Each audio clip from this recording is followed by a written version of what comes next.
Supreme Court, but after I think we had completed revisory jurisdiction. Yes. Yes or no? Yeah. And we have to start with functions of Supreme Court. No, beta, we have to still discuss about the judicial review. तो भी खाया तुम लोग अपने घर से आए ना तू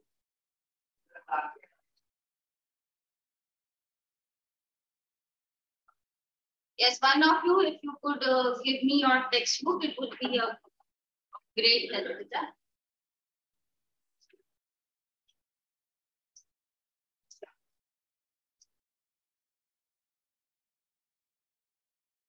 Alright, students, are you able to hear me? Am I audible? Yes, ma'am. Yes, ma'am.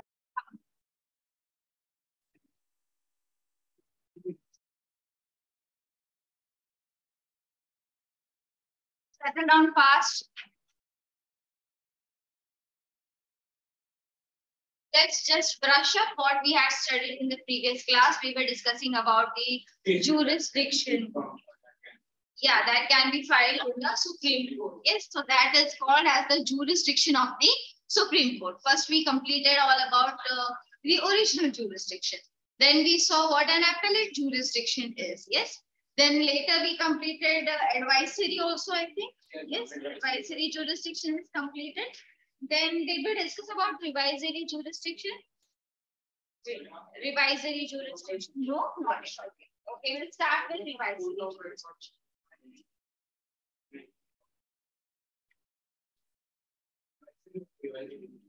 Advisory is done, I think, yeah. Advisory is completed, we have to go for revisory jurisdiction. Yes.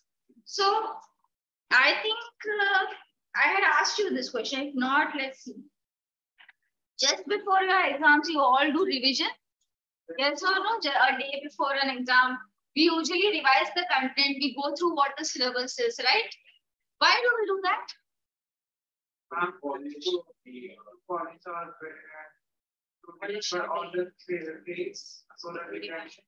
Yes. Because if you don't revise, yeah, probably you might forget certain minute details of your studies, right? Especially in mathematics, we need to revise our formulas and all, right?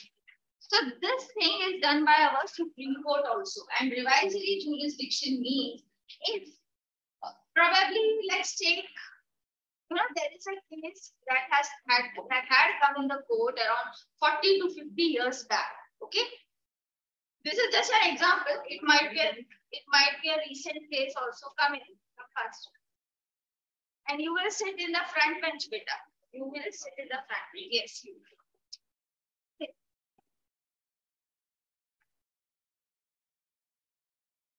What happens if the case might be a new one also, but we are just taking for an example an old case which had solved in the Supreme Court around 50 years back. Probably, whatever the judgment the Supreme Court gave, no talking when I'm teaching. Settle down quickly, remove your books, keep your notes and writing material on your desk. Yeah. There might be a mistake which Supreme Court has done. There might be something that it should have rectified, that it needs to be rectified. Even the people, those who are, what is it? Even if the people, those who are in Supreme Court, they are very knowledgeable, they are learned, they are experienced, but they are also humans, yes or no? They might make mistakes, yes. So whatever mistakes, if they commit anytime, if they by mistake they do something or they give such a judgment which is not very appropriate, then under the advisory jurisdiction, the Supreme Court can amend or correct whatever mistakes it had done. So a case which was filed around 50 years back might be having a judgment which was correct up to that scenario. उस हालात में, उस समय में जब वो judgement आया था 50-60 साल पहले, तब शायद वो सही था, लेकिन आज के डेट में अगर उस जजमेंट को देखा जाए तो वो गलत होगा. Yes or no? Circumstances change, time changes, हालात बदलते हैं. तो इन बदलते हालातों के साथ सुप्रीम कोर्ट को भी बदलना पड़ेगा. Yes, and changing doesn't mean that you go against the constitution. Constitution के खिलाफ जाना नहीं होता. there might be something where there has been a misinterpretation of the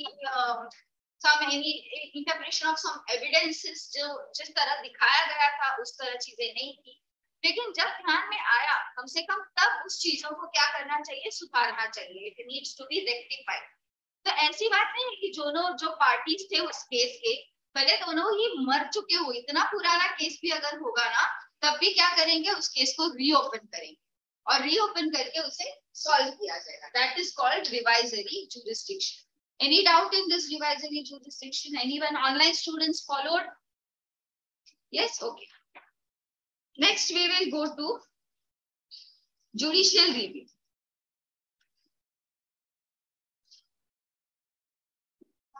Yes. हम अगर जो रिवाइजरी जुडिशियल है उसमें अगर कोई ना कोई पार्टी तो हारेगी, तो उसमें जो हारे तो उसको पनिशमेंट मिलेगा, बट अगर वो हार गया होगा तो उसके फैमिली में या किसको पनिशमेंट नहीं बेटा, जो ऑफेंडर होता है बस उसी को पनिशमेंट मिली होगी, और अगर वो इस दुनिया में ही नहीं है तो फिर उसे कोई पनिशमेंट नहीं दी जा सकती. और ये चीज क्यों करते हैं? Why do they do basically revisory jurisdiction? Because supreme court is a court of record. इसका मतलब यहाँ पे जो भी जजमेंट पास होते हैं, जो भी चीजें यहाँ पे तो उसका रिकॉर्ड रखते हैं. रिकॉर्ड रखता है यानी जो लोअर कोर्ट्स है वो आगे चल के उन्हीं केसेस के जजमेंट को अपने लिए एक फॉलो स्टेप बनाएंगे, उसी के हिसाब से देंगे. तो अगर सुप्रीम कोर्ट से कोई गलती हो गई है तो जरूरी है इस बात को कि वो सुधार दे. फिर टाइम का हाँ, फिर आगे चल के फिर से वो मिस्टेक्स होती रहेंगी, तो इसीलिए सुधारना बहुत जरूरी होता है. So let's come to judicial review. Who makes laws in our country? Parliament, the legislature. Legislature is the one who makes the laws.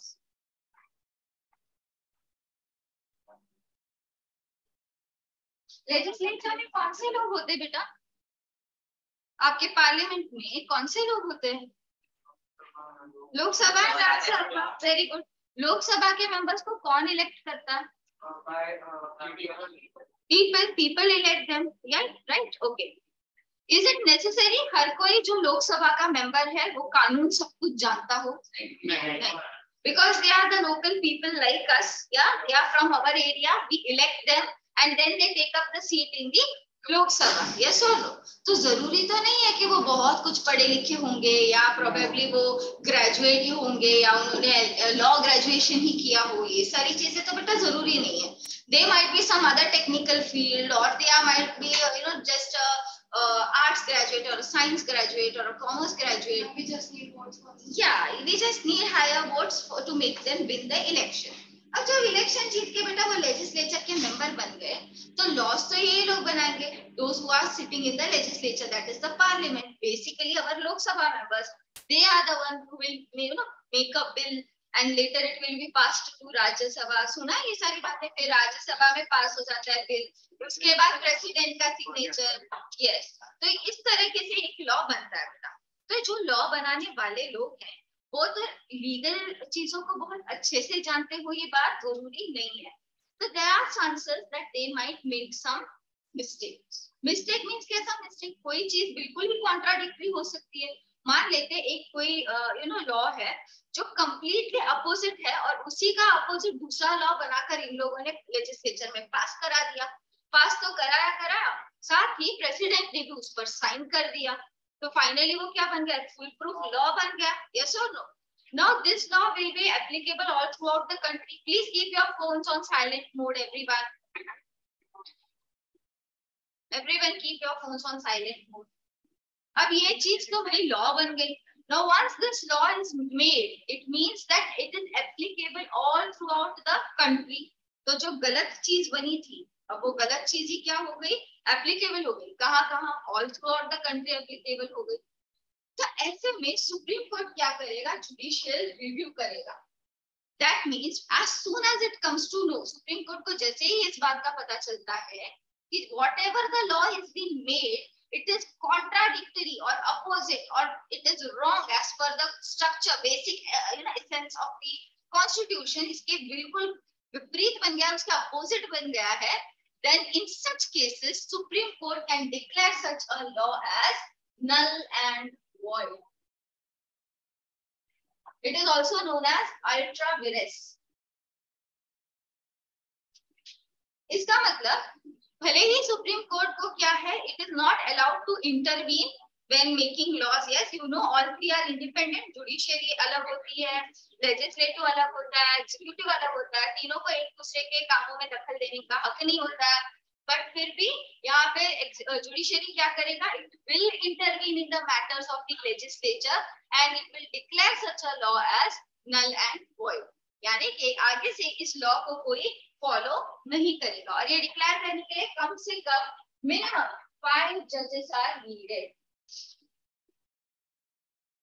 Supreme court के कम से कम 5 जजेस को ये लगना चाहिए कि जो लॉ बनाई गई है वो गलत बनाई गई है, और उसके जो केस की सुनवाई होती है, that is the hearing of the case when it is done for such a null and void, you know, constitution statement, they have minimum 5 judges on the hearing case. Okay, did you get me? Any doubts in this part? Now, yeah. And so law ही रहेगा, but it is useless kind of. हाँ, उसको खत्म कर देंगे. That will not be applicable or implied to anyone.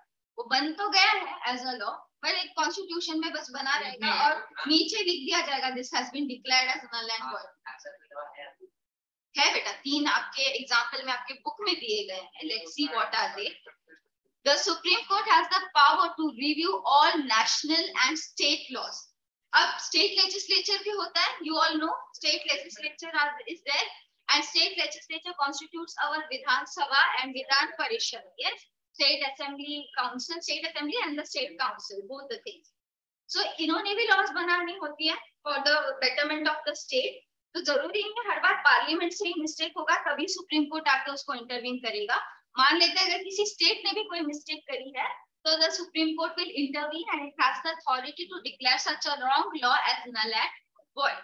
Then in 1970, our Supreme Court declared these following acts as they have given. Like first is the President's order. The President's order concerning the recognition of the former princes. President's order. Okay, let's see what this case has to say about. आप सब जानते हैं पहले के जमाने में भारत में क्या था, राजा महाराजाओं का था, किंग्स थे, किंगडम्स थे. मालवा के राजा थे, मारवाड़ के राजा थे, हैदराबाद के सुल्तान हुआ करते थे.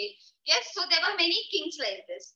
तो जब इंडिपेंडेंस करानी थी जरूरी था कि इन सारे किंग्स को क्या होना था, एक होना था, और इंडियन यूनियन के साथ यानी भारत की सरकार के साथ इन्हें मर्ज होना पड़ा. यस, तो क्या करना पड़ा उन्हें, अपना किंगशिप जो अपने राजा का जो अधिकार था, उनका टाइटल था, वो गिव अप करना पड़ा. अब मान लेते हैं आप सब कहीं ना कहीं के राजा हैं, महाराजा हैं या महारानी है, तो अगर आपसे कोई कहे कि अपना राज्य छोड़ दो, आपको खुशी होगी?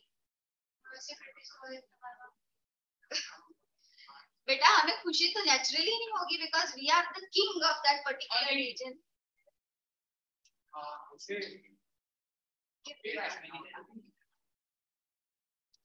When a person is a king, beta, when a person is a king or a prince or a queen, naturally that class that will come to you. It will come to you. We will be passing it to you. अब तुम दोनों बातें कर रहे हो, इसको आगे बिठा ताकि बात ना करें, तो तुम दोनों आपस में बातें करें. अब तुम जो पीछे पीछे जाके बैठो, थोड़ा इस तरफ आ जाओ, इस तरफ आ जाओ, और थोड़ा सुनाई नहीं देना चाहिए बातें की. Good. Now so the Prince and the Kings and the princess जो थे उनके तो खाप टूट गए बेटा. कैसे साइन कर रहे हैं, हो जाएगा तो दे देंगे. किसी के खाप टूटने की कोई ना कोई कंपेंसेशन तो देनी पड़ेगी ना बेटा. When the government wants that kingly kingdoms should come and merge with the Indian state as a whole, then it requires to pay some amount of compensation. तो शुरू में तो ये भारत की सरकार ने क्या कहा कि हम आपको बहुत बड़े-बड़े compensation देंगे. यानी जो आप राजा महाराजा बनकर जो ठाट से जिया करते थे ना, रॉयल लाइफ आपकी हुआ करती थी, उससे ज्यादा आपको रॉयल लाइफ मिलेगी. तो ऐसा कह के उन्होंने सभी राजाओं से क्या किया, इंटीग्रेशन ऑफ स्टेट्स के कागजात जो थे वो साइन कराया and finally India became a union and एक टुगेदर एक कंट्री बन गया.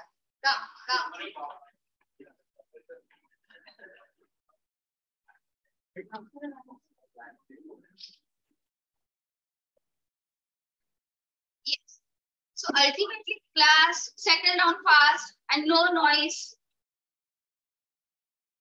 पर बेटा धीरे धीरे क्या हो गया, इन्होंने प्राइवेट फर्स्ट जो कॉम्पेंसेशन ये दे रहे थे उसे कहा जाता है प्राइवेट फर्स्ट, जो पैसे दिया जा रहा था उसे कहते हैं प्राइवेट फर्स्ट। ये प्राइवेट फर्स्ट के पैसे देने धीरे धीरे क्या कर दिया सरकार ने बंद करना शुरू कर दिया। तो बंद करने के लिए तो उन्होंने पहले क्या किया, ऐसे ही तो बंद नहीं कर सकते, बिकॉज अगर कोई प्राइवेट बस देना बंद कराना चाहता है that also has to be pass through the legislature, parliament से उसका एक आना चाहिए ना कि हाँ हम बंद कराना चाहते हैं। तो उसके लिए पार्लियामेंट में क्या हुई, वोटिंग हुई, तो बस एक वोट से क्या हो गया, हार गए वो लोग और ये प्राइवेट बस कंटिन्यू रखना पड़ा। पर हारने पर प्रेसिडेंट ने क्या कहा कि कोई बात नहीं, एक ही वोट से हार रहे हैं, I will use my powers as a president and I will declare it कि आज के बाद हम किसी भी किंगडम को क्या करेंगे, प्राइवेट बस के पैसे नहीं भरेंगे। पता नहीं बेटा, I don't have that much details about it. President ने मना कर दिया भरने के लिए। तो अल्टीमेटली ये तो राजाओं के लिए क्या हो गया, नुकसान भरा काम हो गया। ये सब राजाओं के तो पैसे मिल रहे थे, वो रुक गए, तो वो चुप नहीं बैठने वाले थे। वो कहा गया अपने अपील्स लेकर सुप्रीम कोर्ट के पास गए कि हम लोग को तो पैसे दिए जा रहे हैं पहले। यस हाँ, तो उन्होंने वो चीज नल एंड वॉइड करी, कहा कि नहीं, एक वोट से हारा है ना, एक वोट से हारने के बाद आप इसको इम्प्लीमेंट नहीं करा सकते। प्रेसिडेंट का जो भी ये ऑर्डर है कि हम इनको प्राइवेट बस का अमाउंट नहीं भरेंगे, वो चीज गलत है और हम इसे चालू रखेंगे। Okay, so supreme court excise it's authority of judicial review. हालांकि कुछ साल बाद वापस से इलेक्शन हुआ, इस इलेक्शन इन द सेंस उनके आपस में वोटिंग हुई पार्लियामेंट में और उसमें डिसाइड किया गया कि नहीं, इसके आगे हम प्राइवेट बस का अमाउंट किसी को नहीं देंगे। Okay, so now they have stopped receiving that amount. अगर मिलता भी है तो बहुत कम अमाउंट है, जिससे ओवरऑल इंडिया की इकोनॉमी पर या फाइनेंशियल रिसोर्सेज पर ज्यादा फर्क ना पड़े। तो ये इस तरह से आपको एक फर्स्ट जो एग्जांपल था ये दिया है, wherein the Supreme Court exercised its authority to do a judicial review. Then next is Banking Companies Act. आप जानते हैं इंदिरा गांधी के टाइम पर 14 बैंक्स को नेशनलाइजेशन करने की बात हो गई थी। Do you know anything? Yes, not yeah, it must be included amongst them. There were overall 14 such banks. शुरू में क्या थे बेटा, सुनो, there were 14 banks in India during the time of Indira Gandhi and she wanted to make it a government undertaking. पहले कैसे थे, private थे, उन्हें क्या करना चाहती थी, गवर्नमेंट का कर लेना चाहती थी। तो अगर गवर्नमेंट का अंडरटेकिंग हो गया तो सारी चीजें क्या होगी, गवर्नमेंट के अंदर आ जाएगी। पर पहले तो प्राइवेट था ना, प्राइवेट थे तो उसमें प्राइवेट इन्वेस्टर्स हुए होंगे, यस और नो, प्राइवेटली लोगों ने उसमें पैसे लगाए थे उस बैंक को चलाने के लिए। जब आप उसे गवर्नमेंट एंटिटी बना रहे हो, नेशनलाइज्ड बना रहे हो, तो naturally the government is going to get benefit and the persons who had their shares privately in those banks, they are going to get a loss, yes or no? तो ऐसे में ये सारे 14 बैंक्स के जो हेड थे या share holders थे यहाँ से, वो क्या किए, उन्होंने कहा कि हम चाहते हैं सुप्रीम कोर्ट में जस्टिस मांगने के लिए। And ultimately they all went to the Supreme Court and Supreme Court ने वापस अपने जुडिशियल रिव्यू के आधार पर कहा कि नहीं, आप इस तरह से प्राइवेट इन्वेस्टर्स का नुकसान करके आप इन बैंक्स को नेशनलाइज नहीं कर सकते। समझे? अब अगर करना भी है आगे तो बस क्लियर देयर डेब्ट्स या जो भी उनका शेयर्स है वो बेच दो, गवर्नमेंट आप खरीद लो उनके शेयर्स, फिर आप उसे नेशनलाइज बना दो, उनका भी प्रॉफिट होगा ना, प्रॉफिट ना सही तो कम से कम लॉस में तो ना जाए वो लोग।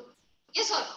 So take care of that and then you do nationalizing of those banks, but putting them under a loss or under any pressure, financial pressure, we won't allow you to do this. This was the order passed by the Supreme Court, thereby using its power of judicial review. और एक चीज से बेटा आपकी book में बताई गई है, अगस्त 1999 में कुछ हुआ था। अब क्या हुआ था देखते हैं।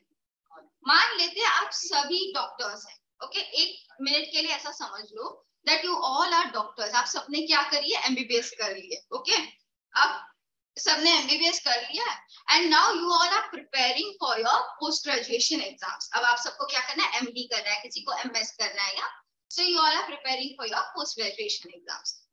तो पोस्ट ग्रेजुएशन के एग्जाम्स में आप लोगों को कम से कम कितने लाने पड़ेंगे मार्क्स, 35% मार्क्स लाने पड़ेंगे, okay. This is the criteria set कि अगर आपको पास होना है और आपको पोस्ट ग्रेजुएशन की सीट चाहिए तो आपको 35% मार्क्स लानी पड़ेगी। आप सबने बड़ी मेहनत की और आप सब क्लियर हो गए, आप सबको 35 के अबव ही मार्क्स आए। ओके, किसी को 40% आया, किसी को 36 आया, और जैसे तैसे आप सब लोग क्लियर हो गए and you all have secured seats in your post graduation colleges. इसके बाद जब आप जाने ही वाले थे और कॉलेज में अपनी पढ़ाई शुरू ही करने वाले थे कि तभी रिजर्वेशन के अंडर ये कहा गया कि एससी, एसटी और ओबीसी के कुछ लोगों को अगर सिर्फ उन्होंने एग्जाम अपीयर भी किया है ना तो हम क्या कर देंगे, उनको सीट्स दे देंगे। उन्हें 35% मार्क्स लाने की जरूरत नहीं है। तो ऐसे में क्या हो जाएगा, आप लोगों को इस बारे में कोई नॉलेज नहीं था, आप लोगों ने बस अपने पेस में अपनी पढ़ाई की है और आप लोगों ने क्या कर लिया, क्लियर कर लिया अपना एग्जाम। तो मान लेते हैं आप में से किसी को 35.5 मिला हो या 35.4 मिला हो, फिर भी अगर आपको सीट मिली होगी, फिर भी अगर आपको सीट मिली होगी तो अब क्या हो जाएगा, आपको वो सीट ना मिलकर इन्हें वो सीट मिलेगी, क्योंकि क्या हो गए, रिजर्वेशन के अंडर आ गए। यस और नो? इस तरह से होने की वजह से जहां आप 20 लोगों को सीट मिल रही थी, अब उसमें से सिर्फ 5 लोगों को सीट मिलेगी और 15 लोगों को सीट ही नहीं है। जो पहले मिली थी अब वो नहीं मिल रही है, क्योंकि टोटल सीट्स तो सेम रही ना, ये रिजर्वेशन करने से कोई सीट्स तो नहीं बढ़ गए, कॉलेजेस तो उतनी है, सीट्स तो उतनी है। मान लो पहले 200 सीट्स थे, 200 लोगों में ही कंपटीशन हो रहा है तो सबको सीट मिल रही है। लेकिन अब क्या हो गया, ये 35% का क्राइटेरिया इन लोगों के लिए अगर हटा देंगे तो ये लोग तो सिर्फ एग्जाम बैठ के आएंगे और फिर भी इन्हें क्या मिल जाएगी, सीट मिल जाएगी। तो पहले सारे ये लोग भर लेंगे ना सीट, फिर आप लोगों ने जो एग्जाम को प्रिपेयर किया था 35% मार्क्स लाएंगे, फिर इनका देखा जाएगा। तो ऐसा ही कुछ सिचुएशन उस समय हुआ था and doctors they had cleared this post graduation exams, they went to the Supreme Court and they said कि ये तो गलत है, आप इन्हें भी 35 का ही क्राइटेरिया दो या 30 का क्राइटेरिया दो, कुछ तो मार्क्स का क्राइटेरिया दो, फिर उसके बाद आप इन्हें सीट देना। सिर्फ एग्जाम बैठकर आने की वजह से आप अगर सीट दे रहे हो तो ये क्या advantage, yes, just they will go sit for the exam, पढ़ेंगे नहीं कुछ नहीं और उन्हें क्या मिल जाएगा, सीट मिल जाएगा। So yes, even by giving a black pepper they might achieve a seat. छोड़ के हम लोग पूरे डॉक्टर वो तो अलग बात है। इसीलिए what supreme court did, it held that whatever this they have brought up suddenly, तो ये सडनली लाना गलत है। पहली बात तो इसको इस तरह से सडनली आप मत ले आओ, इस एकेडमिक ईयर में आप इसे इम्प्लीमेंट नहीं करोगे, बिकॉज बच्चे जो थे वो ऑलरेडी सिलेक्टेड हो चुके हैं, जिन्होंने एग्जाम दिया है उनकी सीट्स फिक्स हो चुकी हैं। तो ये चीज इस साल तो नहीं आएगी, आएगी तो भी कब आएगी, अगले एकेडमिक ईयर से आप ले आओ। और फिलहाल तो उन्हीं बच्चों को सीट जो जिन्होंने इतने मार्क्स लाए हैं और उन्हें उनके स्टडीज को, फर्दर स्टडीज को कंटिन्यू करने दो। ये चीज दो चीजों में हुई थी बेटा, मेडिसिन में भी हुई थी ऐसा नहीं और इंजीनियरिंग में भी यही बात हुई। ओके, सो क्या क्या सुप्रीम कोर्ट ने अपना जुडिशियल रिव्यू का पावर यूज किया और ये जो बस बैठे बिठाए इन्हें सीट्स दे रहे थे, वो सीट्स देना उन्होंने उस एकेडमिक ईयर के लिए बंद करा। Okay, clear? हमें बीआर अम्बेडकर का जैसे वाला ना, जो एससी का है, प्रमोट करे। See, giving a positive discrimination अच्छी बात है, because some caste and some religion they are completely backed off in the society. तो उन्हें अगर आप पॉजिटिवली डिस्क्रिमिनेट करा के कुछ बेहतर चीज दे रहे हैं तो it is very good, but simply उसका इतना गलत एडवांटेज उठाना तो गलत होगा। बिकॉज 35 अगर सभी ओपन कैटेगरी के लिए है तो आप उनके लिए 30 रखे परसेंटेज, 25 रखे, कुछ तो एक क्राइटेरिया सेट करें उनके लिए भी। यस और नो? तो लोगों की बस इतनी ही डिमांड थी कि आप इस तरह बैठे बिठाए सीट्स किसी को ना दें। एंड अल्टीमेटली क्या फाइनलाइज हुआ कि जिसका मेरिट होगा ना उसी को सीट मिलेगी, फिर वो चाहे एससी एसटी का हो, ओबीसी का हो, किसी भी कैटेगरी का हो, पर अगर उसके पास मेरिट होगी तो उसे सीट मिलेगी। ओके, तो आपने बोला कि उस टाइम पे कुछ ऐसा होगा कि नेक्स्ट ईयर से इम्प्लीमेंट होगा, और उस टाइम जो 35 के अबव है उन्हें डॉक्टर्स और इंजीनियर्स को सीट मिलेगी, और जो 35 के नीचे रहते जो एससी एसटी एसटी आते रहे उनको भी मिलने वाली थी ना, पर वो तो फिर उनके बच्चे की सीट दूसरे डॉक्टर्स को मिलेगी। बची इन द सेंस बचा ही नहीं ना कुछ, बिकॉज सीट्स तो एक तो कम थी बेटा और रिजर्वेशन लाना ही नहीं है, ये डिसाइड हो गया, तो मतलब सिर्फ मेरिट के हिसाब से सीट्स दे दिए गए। ये साइड से तो गलत हुआ है, आपको पहले बोला था कि अगर पेपर खाली बैठो। नहीं बेटा, ये बात पहले नहीं बोली थी, ये बात पहले नहीं बोली थी। जब एग्जाम हो गया और कॉलेजेस जब स्टार्ट होने वाले थे ना, तब ये नई बात आई कि इन्होंने अगर सिर्फ एग्जाम भी अपियर किया है, इररिस्पेक्टिव उन्हें क्या मार्क्स मिला है, हम उनको क्या करेंगे, सीट्स दे देंगे। तो ये तो सडनली आ गया था कोई चीज। अगर आप पहले से बता के रखते तो बाकी ओपन कैटेगरी के बच्चे भी क्या करते, उसी हिसाब से अपनी तैयारी करते कि उन्हें वो सीट्स मिले जिसके लिए उनकी कंपटीशन हो रही है। उन्हें वो आइडिया होता कि कितने सीट्स बाकी भी कर सकते। हाँ यस बोले। तो अभी इस नीट में भी वही चल रहा है, जैसा भी बोला गया है कि रिसर्च क्या है कि गर्ल्स को भी रिजर्वेशन मिलता है। बेटा अभी की बात तो अलग है, हम कहाँ की बातें कर रहे हैं, 1999 की बात कर रहे हैं। अभी तो it is a different story, completely different story. So this we are discussing about the 1999 20th century की बातें 21st सेंचुरी के साथ मर्ज। लेट्स स्टार्ट अभी जगह लिखना चाहते हो बच्चों, online students, you want to write this part? Yes right right. Yes क्योंकि हिसाब से देने जैसे फॉर एग्जांपल कोई अभी 11 12 उनका प्री बोर्ड सेकंड फर्स्ट का क्या है, तो उसके हिसाब से वो डिवाइड कर देंगे फॉर कॉलेज में। तो फिर अगर बोर्ड में स्टार्ट हो तो कोई प्रॉब्लम नहीं है। इन लोगों ने मेहनत किया हुआ बोर्ड में अच्छा है, बिल्डर है। because this class लिखे आप सभी finish writing. If you're going to talk, then go out of my class. Why are you sitting inside the class and talking and disturbing others? So actually, मैं अपना board के marks से पहली बार तो देखते नहीं है for NEET के admission. That is a last category. अगर हर जगह पे टाई आता है, तो ही वो लास्ट में बोर्ड के मार्क्स को give something. और रही बात कैटेगरी की, तो ऑलरेडी फिक्स डिसाइडेड है। इसमें ईडब्ल्यूएस भी अभी नया आया हुआ है section. Then they have also added a girls quota भी, आज जैसे आप कह रहे थे बात है चल रही है कि दैट्स क्या, but since that's all that is coming up these days, वो अपने ही एक सैंक्शन के साथ आ रहा है from the legislature, so we can't you know talk anything against that because it will be non parliamentary and parliamentary. So you only have to accept and you have to study. We know how many seats are there for which category. Yes, sir. Yes. It's our rank. We know that. And accordingly, we need to get our ranks. And इसकी वजह से कुछ लोगों को नाम और identity Yes. दो long certificates बना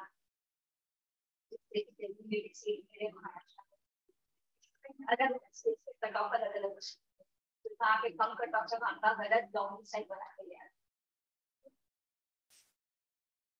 Not getting to one. Right this one.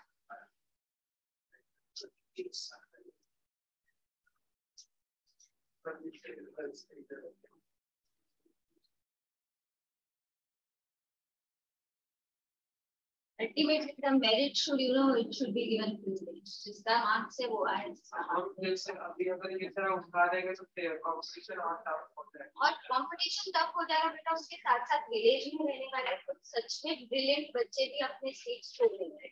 लेकिन नॉट नेसेसरी जो बच्चा हमेशा कोचिंग एफोर्ड करे। इकोनॉमी वीकर सेक्शन वो वाला लग सकते कोई भी, पर जैसे अलग एक्चुअली बात तो यही थी कि 10 साल बाद रिजर्वेशन को कंप्लीटली हटा देना।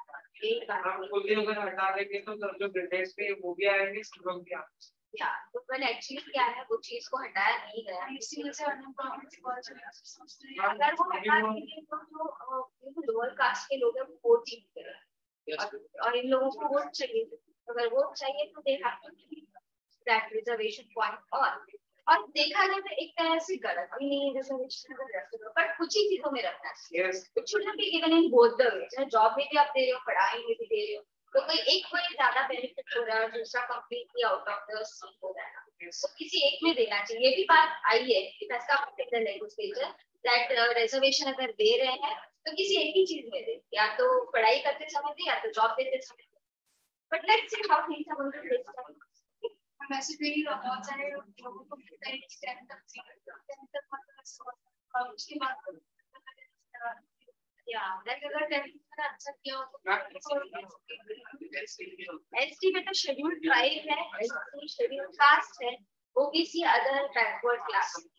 और जैसे कि गर्ल्स कोटा की वजह से तो यूपीएस का भी मार हुआ, उसके वजह से जितने भी तो एमबीबीएस छोड़ के आधा यहाँ आगे बैठे हो, उनका भी कोई उसके वजह से अभी ये साल का नहीं अफेक्ट हो रहा है, because they all are going to again appear only, और ऊपर से पेंडिंग जो बैकलॉग स्टूडेंट्स हैं वो भी सब कर रहे हैं, तो जैसे जैसे नीट के एग्जाम्स के डेट्स आते हैं सेकेंड बड़ी मतलब ज्यादा नॉलेज है, क्योंकि ये पूरा काज क्लास फिनिश आईडी हो गया बच्चों, आपने लिखना बता, आपने नहीं लिखा लिख, अब वहाँ जगह छोड़ो, मैं फ्रेंड से बाद में देख के देखते हैं, ठीक है। Next, let's come to the next point. Why do we need this judicial review? ये अधिकार दिया क्यों गया है सुप्रीम कोर्ट को? What is the need for judicial review? सबसे पहले तो ये judicial review जो आया ना बेटा, ये judicial review की जरूरत इस वजह से पड़ी because we have a written constitution.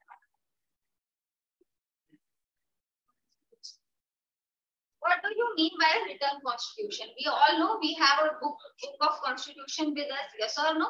In that there are different rules that have been mentioned. But अगर मान लो ये चीज written नहीं होती, तो क्या होता?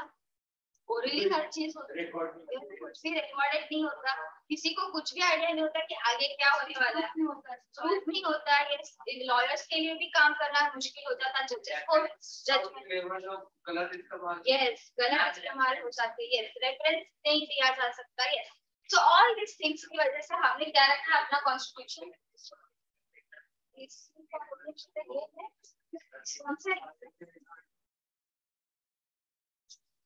then if there is no written constitution, then naturally the justice would be affected.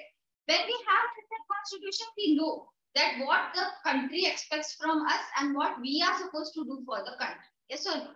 तो ये written constitution की वजह से एक negative point भी है, हर चीज लिखित होने के कारण बहुत सारे लोग जो they are not literate enough to understand what the nuances of a legal law are, वो बहुत सारे बार क्या कर जाते हैं, गलतियां कर जाते हैं.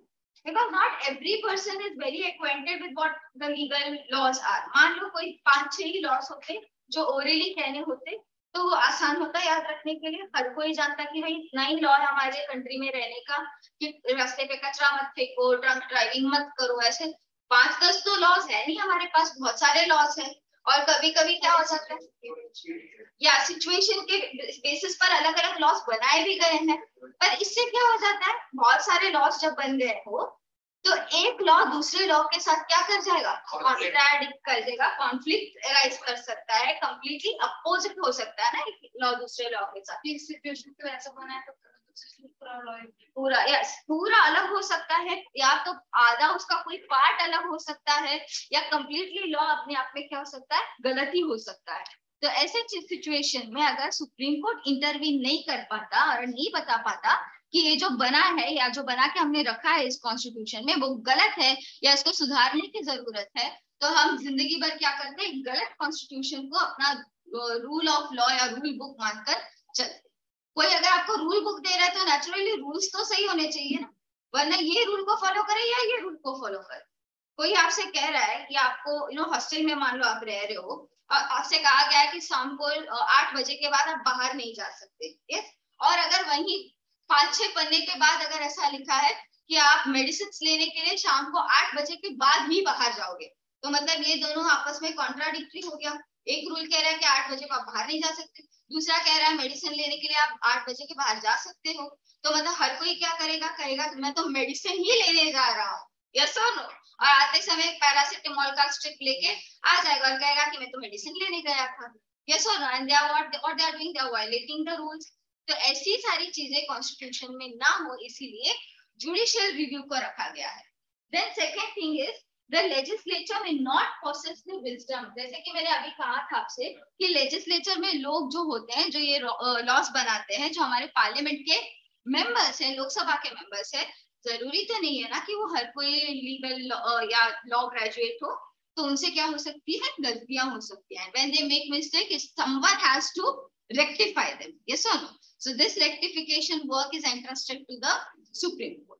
Clear? Any doubt up till here? Let's next go to court of record. Who is talking in my class? You can go out and you can talk. If I hear any other murmurs there, no, I'm going to push everyone out of my class. Yes, court of record. Court of record means it's an evidence and a testimony. पहले तो evidence, testimony ये सारे meanings जान लेते बेटा. Testimony, money.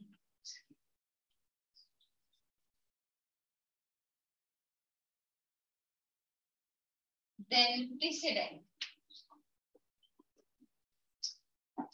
Now when you say an evidence, मान लेते हैं कोई एक केस है, उसमें किसी ने एविडेंस के तौर पे एक वीडियो दिखा दिया, ओके, एक वीडियो दिखा दिया.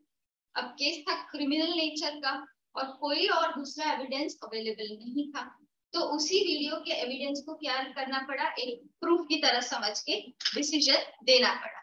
पर क्या यूज किया है यहाँ पे, वीडियो यूज किया गया है एज एन एविडेंस. दूसरे केस में ऐसा ही कुछ सिनेरियो होता है, कुछ सिचुएशन ऐसी होती है, उसमें कोई एक आदमी ले आता है फिर से दूसरा वीडियो.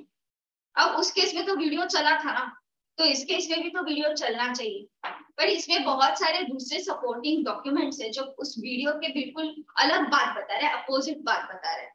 तो आप किसे ज्यादा वेटेज देंगे, वीडियो को या डॉक्यूमेंट्स को? तो यही चीजें क्लियर कौन करता है, आपका सुप्रीम कोर्ट, आपका जुडिशियल, आपका कोर्ट ऑफ रिकॉर्ड बताएगा कि किन केसेस में आप किन चीजों को एविडेंस समझोगे.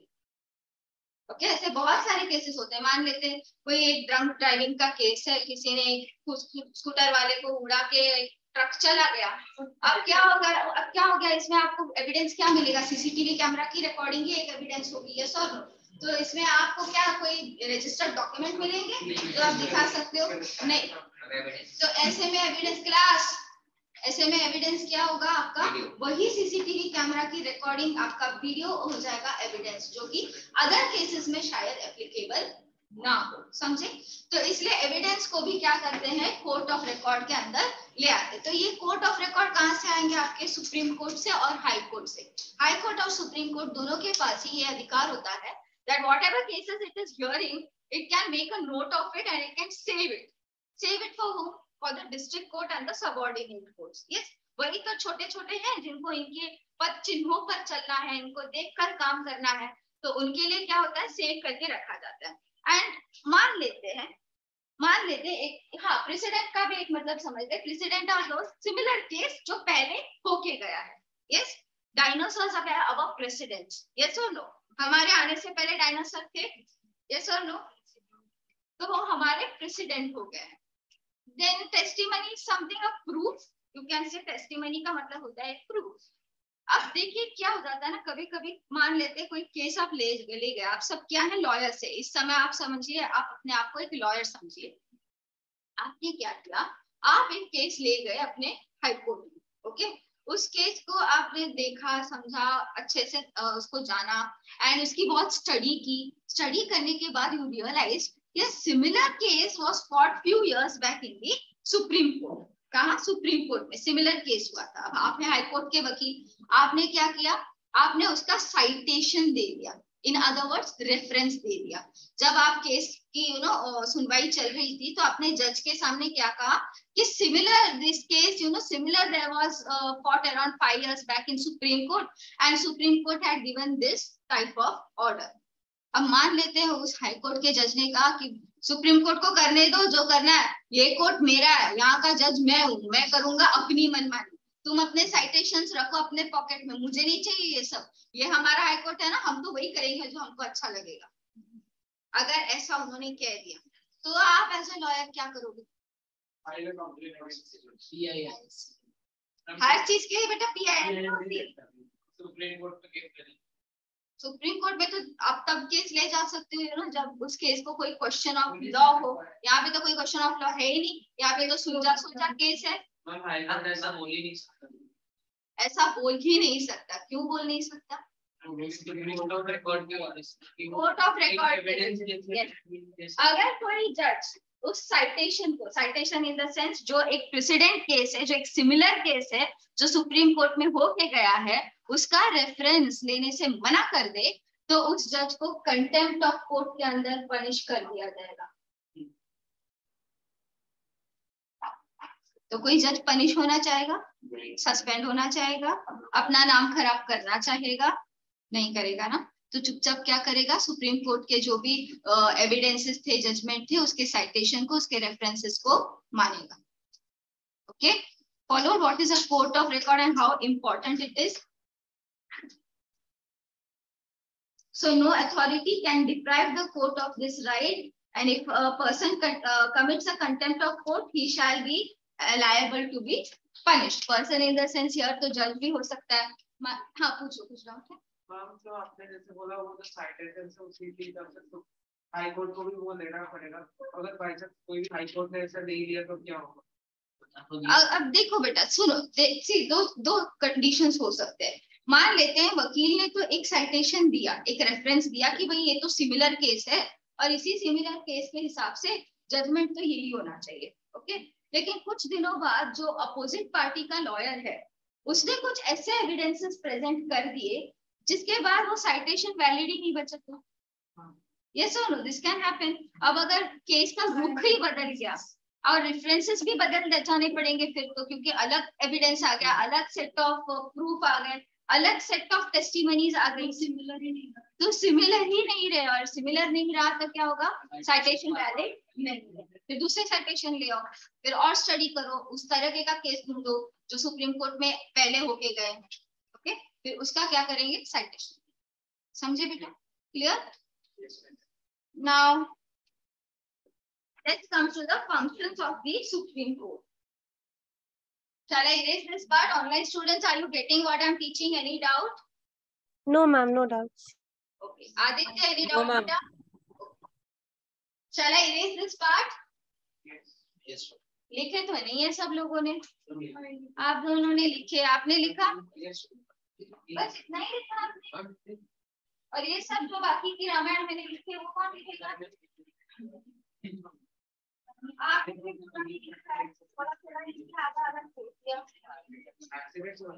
Right, come on, fast. I'm coming. I will come and check. Wait, I come and check. Show me.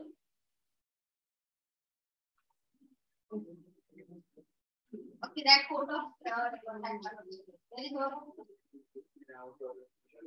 कोई पूछे तो बोलिए तो लास्ट पे।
Cannot keep waiting for you all to finish your notes and all.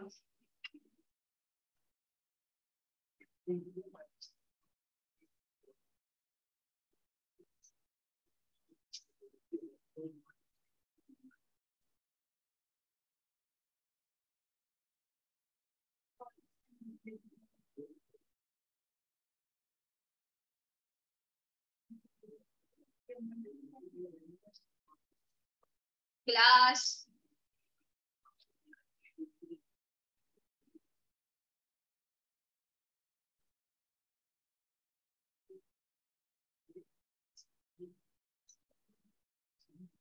Yes, while others are writing, those who have finished writing, please pay attention towards the board.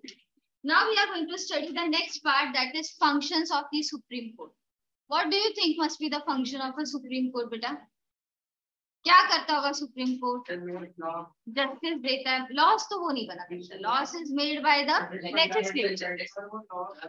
Interpret करता, क्या करता? Interpret.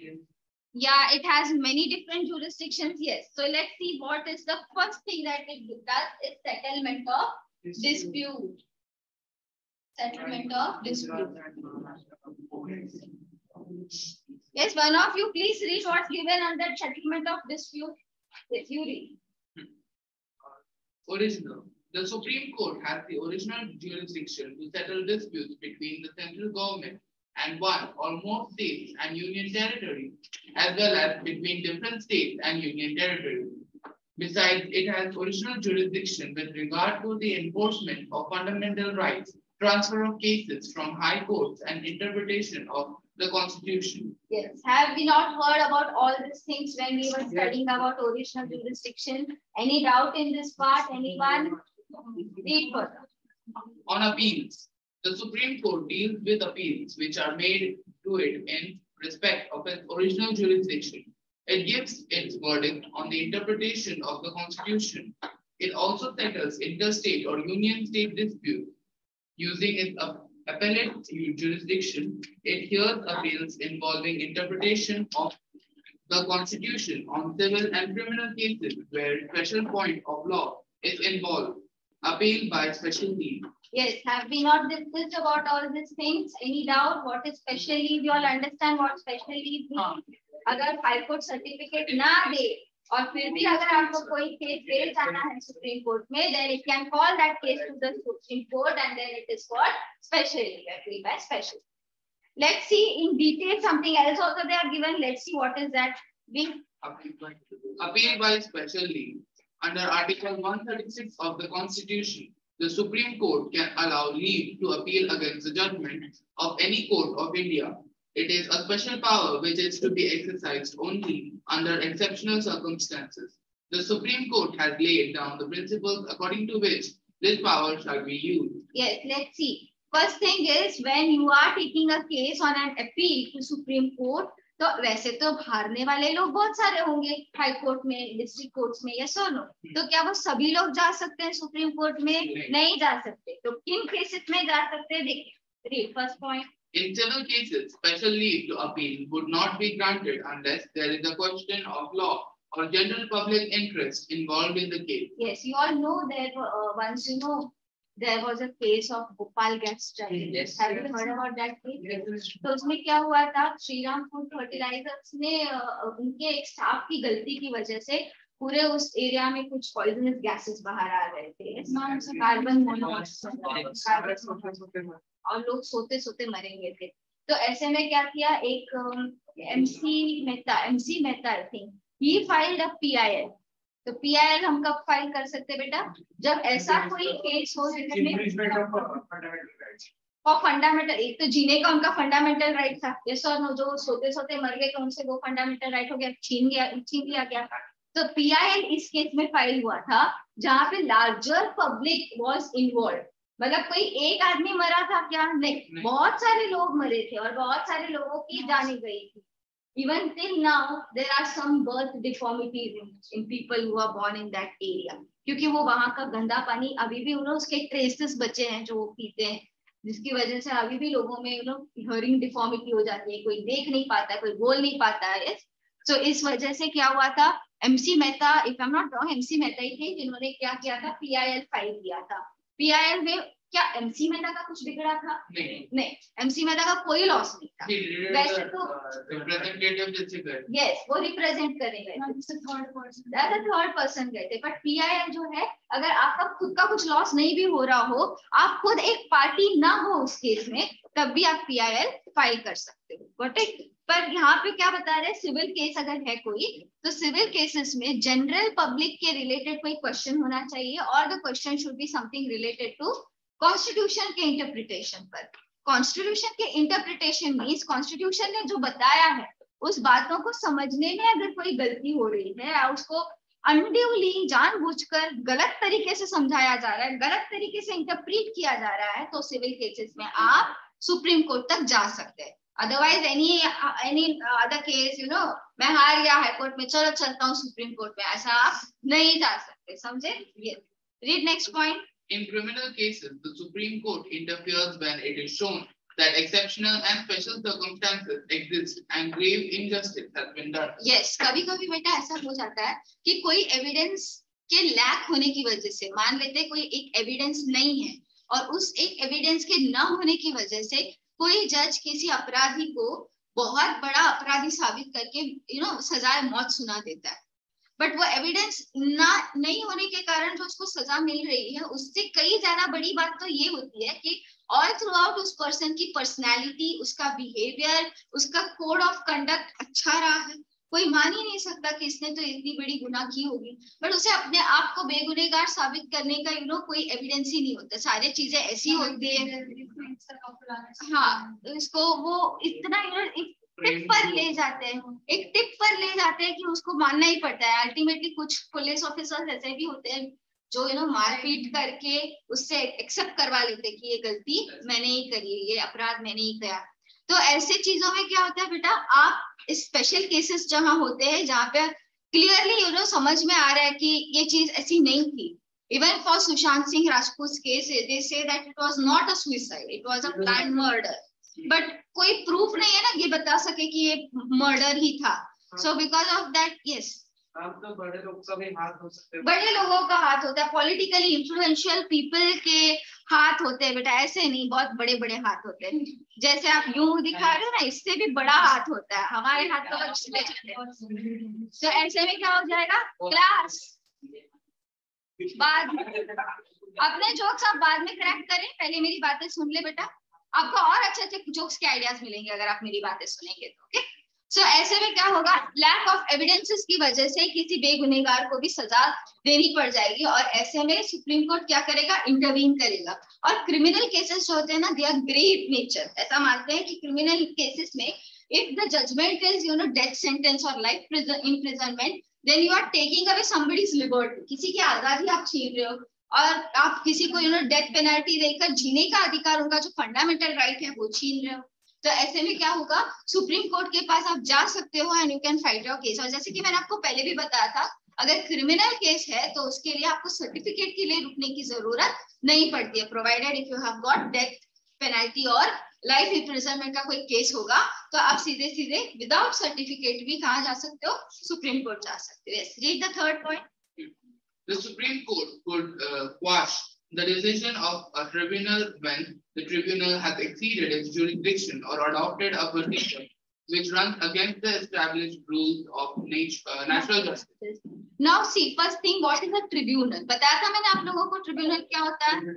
cases regarding special experts, कोई experts ही उससे solve कर सकते हैं, जैसे कि कस्टम्स ट्रिब्यूनल, इंश्योरेंस ट्रिब्यूनल और कॉर्पोरेट के, ठीक है, उनके ट्रिब्यूनल्स इतने ज्यादा नहीं होते हैं, इंश्योरेंस वाले, railway tribunals, yes, water dispute tribunal, वहां कोई छुप के बैठकर दे रहा है आंसर।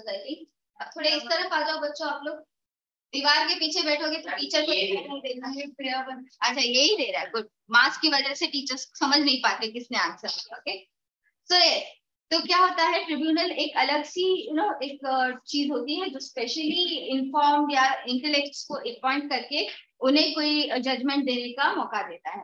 बट अगर इन्होंने कोई जजमेंट जानबूझ के गलत दिया हो तो, let's take an example, let's see if रिश्वत दी हो गई है, वो भी हो सकता है। मान लेते हैं रेलवे ट्रिब्यूनल बैठा गया है, सुनो, एक रेलवे ट्रिब्यूनल बैठाया गया है और वहां पे 2 रेलवे इंजीनियर्स का केस चल रहा है। तो इन दोनों रेलवे इंजीनियर्स के ऊपर जो एक उनका सीनियर था, वही इस ट्रिब्यूनल में क्या आ गया, जज बनकर आ गया। तो उस सीनियर को ज्यादा ना एक इंजीनियर पसंद है और दूसरा इंजीनियर को ज्यादा पसंद नहीं है, तो उसने पार्शियलिटी कर दी। उसने जो पसंद नहीं था ना, उस इंजीनियर के अगेंस्ट में केस का वर्डिक्ट दे दिया, जबकि अगर पार्शियल रहता तो शायद वो इस तरह से वर्डिक्ट ना देता। तो ऐसे में क्या कर सकता है, सुप्रीम कोर्ट इस जजमेंट को क्वैश कर सकता है। क्वैश यानी आप कभी वो बिस्लरी का पानी पी के ऐसे निचोड़ कर उस बॉटल को फेंके हो, तो लगभग उसी तरह क्रश कर देता है उस केस को पूरी तरह, उस जजमेंट को क्या कर देगा, नल एंड वॉइड ठहरा देगा और उस जजमेंट को इम्प्लीमेंटेबल नहीं रखेगा। हाँ, और दूसरा ही कोर्ट में अलग अलग सिटिंग्स होगी और उस सिटिंग्स में यस, वो उसी स्टेट का नहीं हो सकता, ऐसे सारे रूल्स बने हैं बेटा, लेकिन उसके बावजूद भी there are some times you know होते हैं गलत काम, बिकॉज ये जो रेलवेज के लोग होते हैं, ये रेलवेज के लोग होते हैं हमेशा पोस्टिंग पे रहते हैं, अलग अलग जगहों पे वो काम करते हैं, तो उनका क्या होता है, आज वो भोपाल में है तो कल पटना में रहेंगे, तो आज आप भोपाल में आ गए केस लेकर, तो आ गया पटना का ही कोई आदमी एज अ ट्रिब्यूनल जज, तो हो सकता है वो आपको पहचानता हो, तो अगेन पार्शियलिटी के पॉइंट आ, तो ये सारी चीजें ना हो, इसीलिए स्पेशल अपील से आप कर सकते हो। Then next is enforcement of fundamental rights. दूसरा पॉइंट क्या है बेटा आपका, enforcement of, like I just now told you कि जैसे एमसी मेहता के केस में, जो भोपाल के गैस ट्रेजेडी की केस हुई थी, in that case what happened, MC Mehta was not the party to the case, yet he could, you know, take the case in the court and file a PIL and get justice for the people. क्यों? क्योंकि वहां पे क्या हुआ था, loss क्या हुआ था, फंडामेंटल राइट को किसी ने हानि पहुंचाई थी। लोगों को जीने का अधिकार होता है बेटा, और वो जीने का अधिकार उनका फंडामेंटल राइट है। आप सड़क पर चल रहे हो, कोई आके आपको गोली मार दे और आपको मार डाले, तो he is doing a very big crime, isn't it? He is taking away life from you. तो ऐसे में इफ ही गोस अनपनिश्ड, तो वो अगले दिन किसी और को भी मारने की कोशिश करेगा, यस और no? So in that scenario, it is very essential that fundamental rights are being enforced. और इसे enforce कौन कराएगा? सुप्रीम कोर्ट कराएगा। अब वो लोग जो मर गए थे वो तो नहीं आ सकते थे कोर्ट में अपना केस लेकर, बट एमसी मेहता तो जिंदा थे, और वो किस तरीके से गए? PIL की मदद से गए, उनके लोगों को रिप्रेजेंट करने के लिए PIL से गए। यस, पुलिस और आर्मी जैसे अटैक करते तो बीच में अगर कोई लोकल पीपल आ जाता है और सडनली उसको पुलिस के द्वारा से वो बुलेट लग जाता है, तो उसके फंडामेंटल राइट्स को वायलेट बुलेट कौन यूज करता है। अगर मान लेते हैं कोई गलती से यू नो किसी को बुलेट लग के अगर वो मर गया हो, तो ये केस बेटा एक ट्रिब्यूनल में बिठाया जाएगा, जो ये डिफेंस लोगों का ट्रिब्यूनल होता है उसमें बिठाया जाएगा, और इस बात को बहुत बारीकी से देखी जाएगी that whether it was just a mishap और it was another planned murder. हो सकता है जिसे गलती से गोली लगी हो, गलती से लगी ही ना हो, गलती से लगी ही ना हो सकता है वो जानबूझ के ही लगा हो, गलती की वजह से इसको गलती का उसको फायर भी करते हैं, उसको फायर देंगे, उसको कुछ पनिशमेंट देंगे, बट अगर प्रोबेबली उसने जानबूझ के किया ही नहीं है और कंप्लीटली अगर गलती की वजह से ही हुई होगी, तो ये सेल्फ डिफेंस में हुई होगी, या सेल्फ डिफेंस तो इट गोस कंप्लीटली अनपनिश्ड बेटा, उसमें कुछ नहीं होता।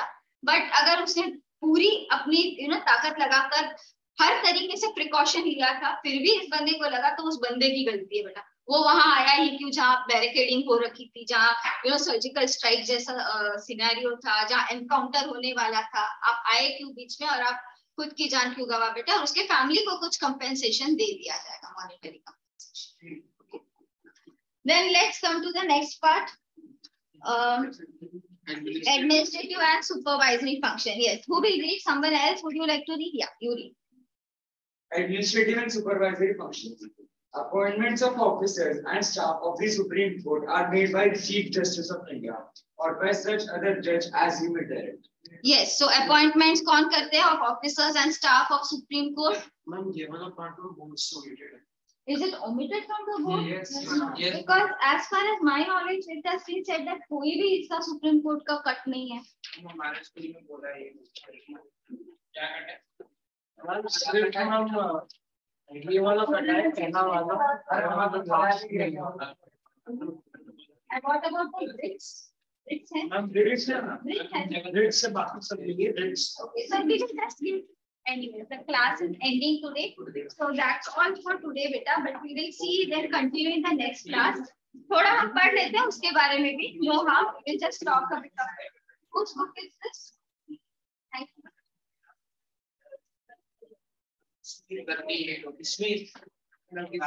Class, did you understand? Yes, ma'am. Yes, ma'am. No? Adit, do you have any doubts? No, ma'am. Class, quiet everyone. I can't hear what the online students are saying. Quiet everyone. Yes, any doubt, Aditya, Kanksha? No, did you ma'am. get today's lecture? Samsa, Yes, sab kuch? ma'am. Yes, ma'am. Bye, ma'am. Bye. Bye, ma'am. Thank you, ma'am. Bye. Bye, everyone.